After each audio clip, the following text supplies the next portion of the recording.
It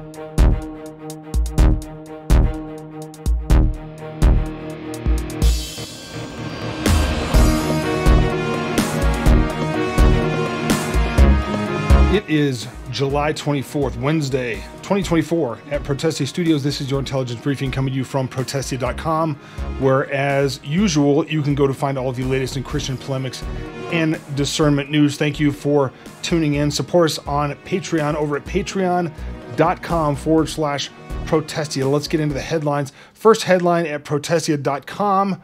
$2.1 billion in streams, $108 million in tithes, a review of Elevation Church's 2023 annual report. Elevation Church in Charlotte, North Carolina is a 17,000-member multi-site campus with 20 locations led by pastor, and we should put that in scare quotes, but Pastor Stephen Furtick, along with being a popular speaker, author, and Grammy-winning musician. Furtick is known for having the term narcissistic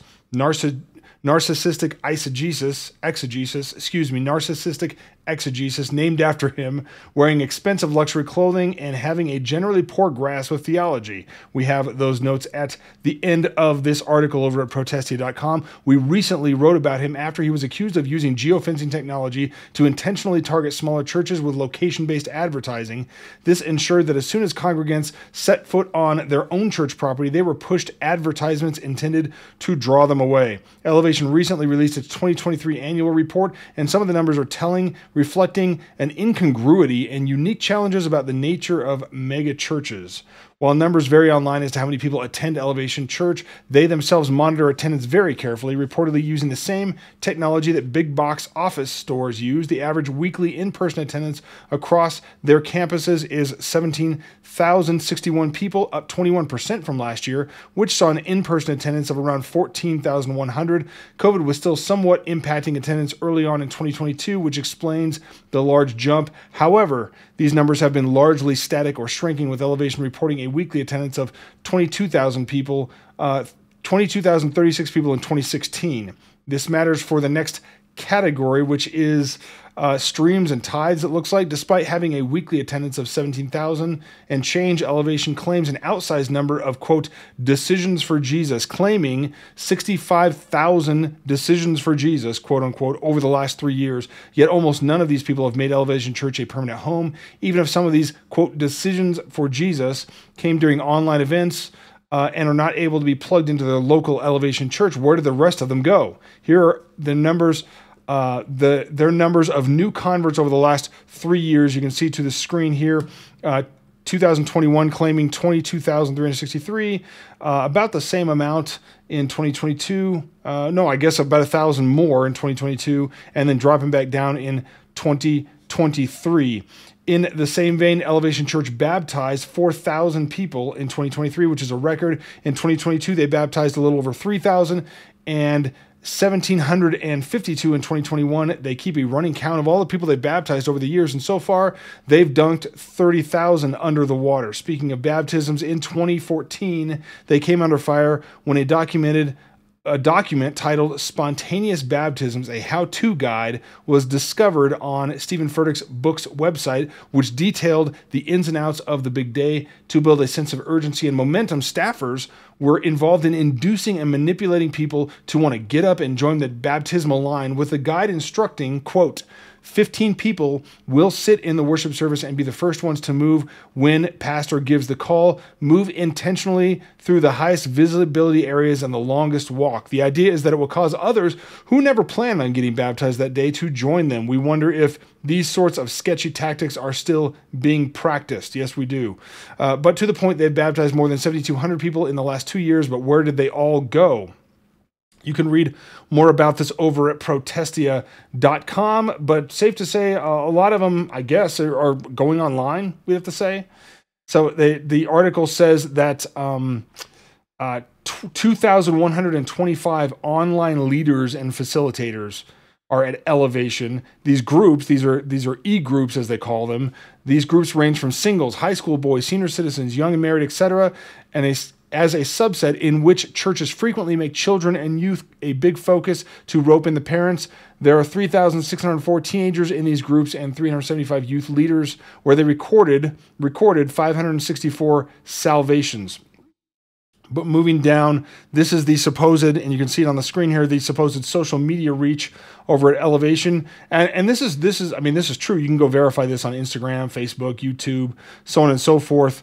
But this is the online following, and this is where the music ministry, Elevation Worship, comes into play big time.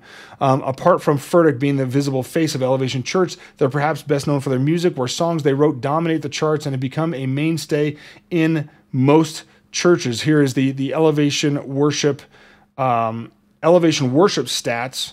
And this is all songs streamed on all platforms in 2023, 2.14 billion streams. If you think that that there is no streaming revenue out there, there's plenty of revenue if you're streaming at that kind of level. They hosted their traveling worship tour, Elevation Nights, in 19 cities, had total attendance of 170,887, with tickets in some places being sold for thousands of dollars. Imagine thousands of dollars to see Elevation Worship, not even Furtick, I don't think he's touring around with them, just to go see Elevation Worship and have the emotional experience. That's what's going on. But you can read more about the massive enterprise, the corporate enterprise, the business that is Elevation Church by going over to protestia.com and checking out this article. Let's move on. Next headline, at Protestia, another pastor tortures goldfish for strange sermon illustration. Here we go again, more goldfish, I guess. There are a few things edgy and clever and seeker-sensitive church-like more than using strange and unusual sermon illustrations to make a point, and New Beginnings Church in Bedford, Texas is no exception. Following in the footsteps of many who have gone before, such as fellow Texas pastor Ed Young Jr., who pulled a similar stunt a while back, Pastor Bruno DaCosta can be his reaching into a small tank and tossing a couple of live goldfish on the ground, who begin to flip and wriggle in the waterless environment, gasping through their mouths and gills. You can see, well, let's just watch them do it a little bit. See what happens the problem is? Yeah, that's exactly the problem. The same way you see these fishes dying here and you didn't do anything to help them. You see people dying out there and you have the same reaction. Oh my God, she's going to hell. Oh my God. We see people dying out there, but we don't take action. We don't do anything. We don't care. We truly don't care about them, because if we did, we would give them the hope, the medicine to heal their souls and to save their souls from hell, because hell is real. I'm going to save them. Don't worry about it. I got them. Chill. I'm not going to let them die. Okay. Yep. Another similar stunt. They pull this all the time, but yeah. Yeah. Safe to say that, well, we don't save anybody. Our job is to share the good news. God is the one who saves. God is in charge of salvation. Our job is to be obedient. And, well, I would argue we really don't need scare tactics to try to scare people into sharing the gospel. Not Christians, anyway, who are, of course, the only people that can share the true gospel, who can actually evangelize. But you can read more about this over at Protestia. You know, hopefully the dying goldfish example will, hopefully it's on its last legs, no pun intended.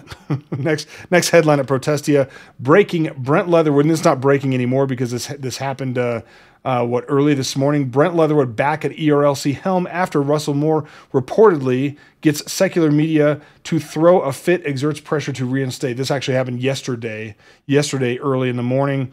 It's in a stunning and unexpected turn of events. Brent Leatherwood is back at the helm of the ERLC with the man who orchestrated his ousting resigning. Whereas a press release yesterday revealed, in accordance with our bylaws, the executive committee has removed Brent Leatherwood as president. Further details as well as plans for the transition will be provided at our September board meeting. A new updated one formally retracts the press release, which was sent yesterday. According to the Baptist Press, ERLC executive board members say the board chairman, Kevin Smith, acted alone in announcing that the kicking out of Leatherwood, which violated the entity's bylaws. This is a procedural mistake, something Smith admits to in a since-deleted tweet. So Smith actually tweeted this out, posted this on X, whatever you want to call it, saying the trustees of the ERLC steward the entity on behalf of Southern Baptists. In leading them, I made a consequential procedural mistake.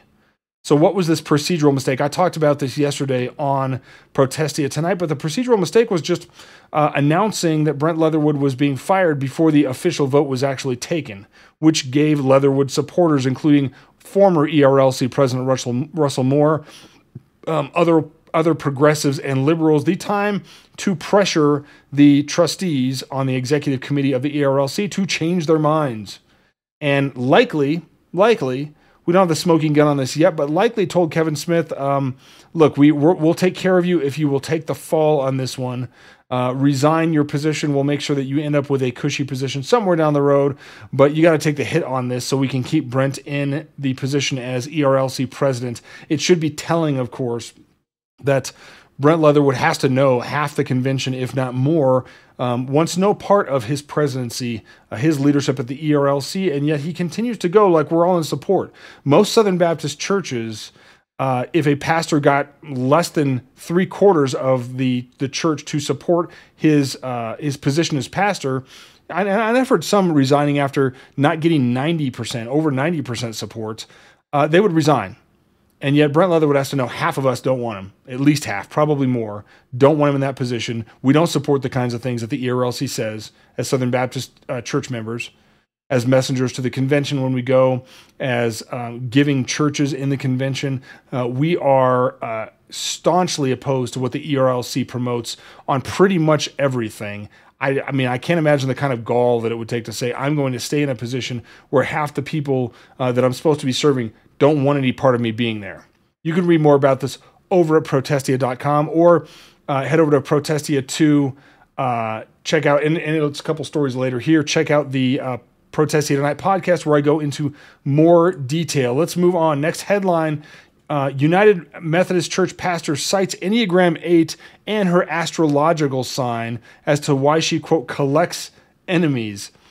St. Paul and St. Andrew is a, quote, affirming and celebrating church of radical welcome on New York City's Upper West Side, where all are valued because of who they are and the talents, gifts, and energy they bring.